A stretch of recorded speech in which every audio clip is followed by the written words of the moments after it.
I'm the answer to your every cry. So illusion for the way behind.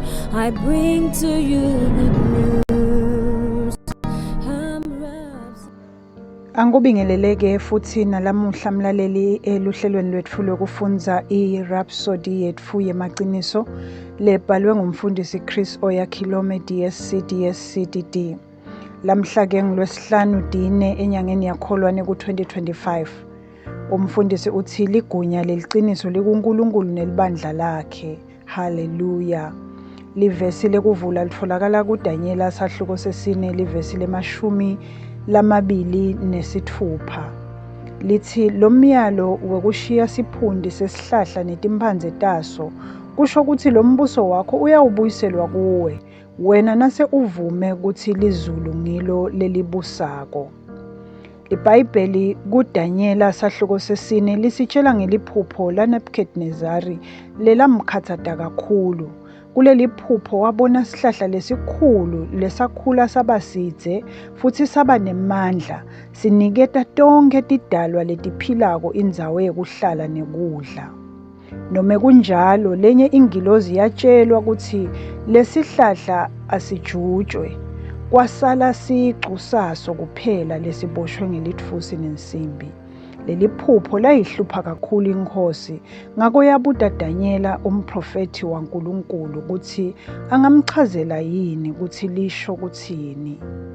Mfundisi uthi Daniela waveta ukuthi lesihlahla bekuyinkosi ngekwayo futhi beyawuthobeka ngenxa yokutiphakamisa kwayo ize ivume ukuthi emazulu ayabusa ngekusho kwaDaniela sahluko sesine livesi le26.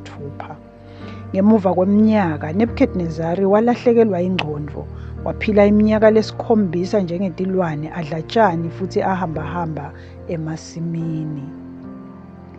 Ngekusho kwaDaniela sahluko sesine livesi le17 lo myalo waphuma kulabalinzi.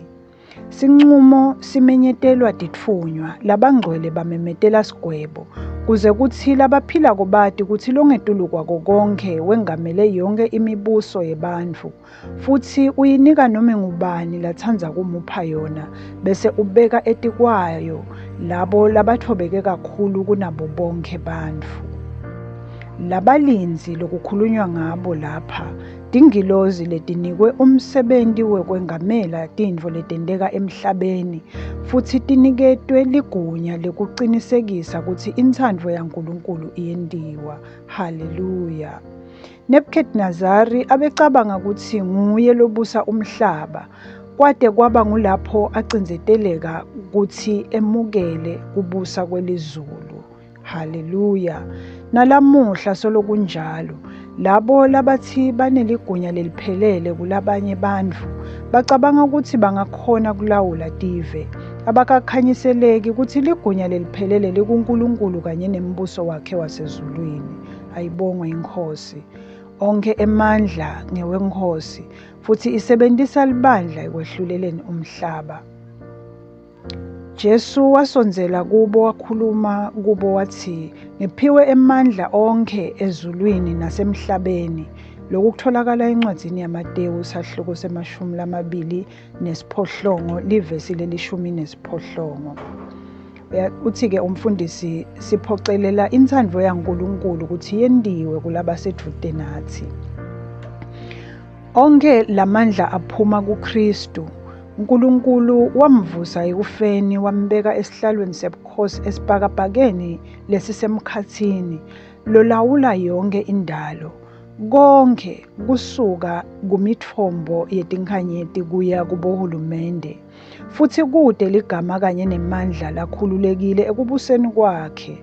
Akusiko ngaleso sikhathi kuphela kodwa kuze kube phakathe.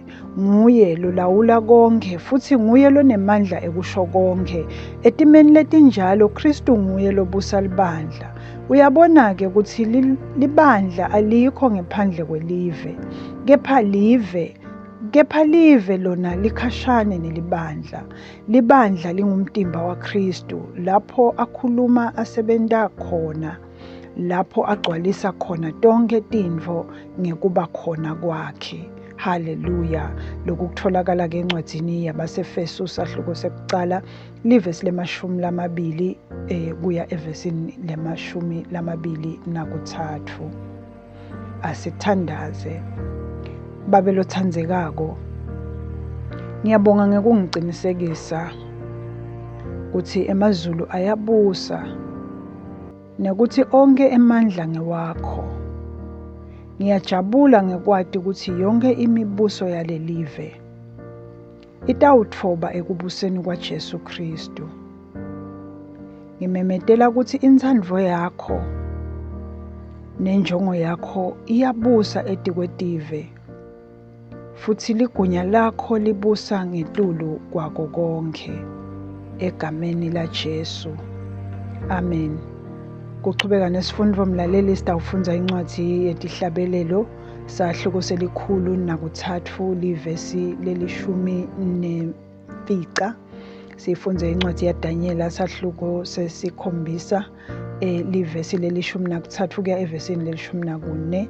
Bese sifundza incwadzi yaMatewu sahluko se-28 livesi le-18 kuya evesini le-19. Bese sesiba nelihlelo lokufundza libhayibheli ngeminyaka munye.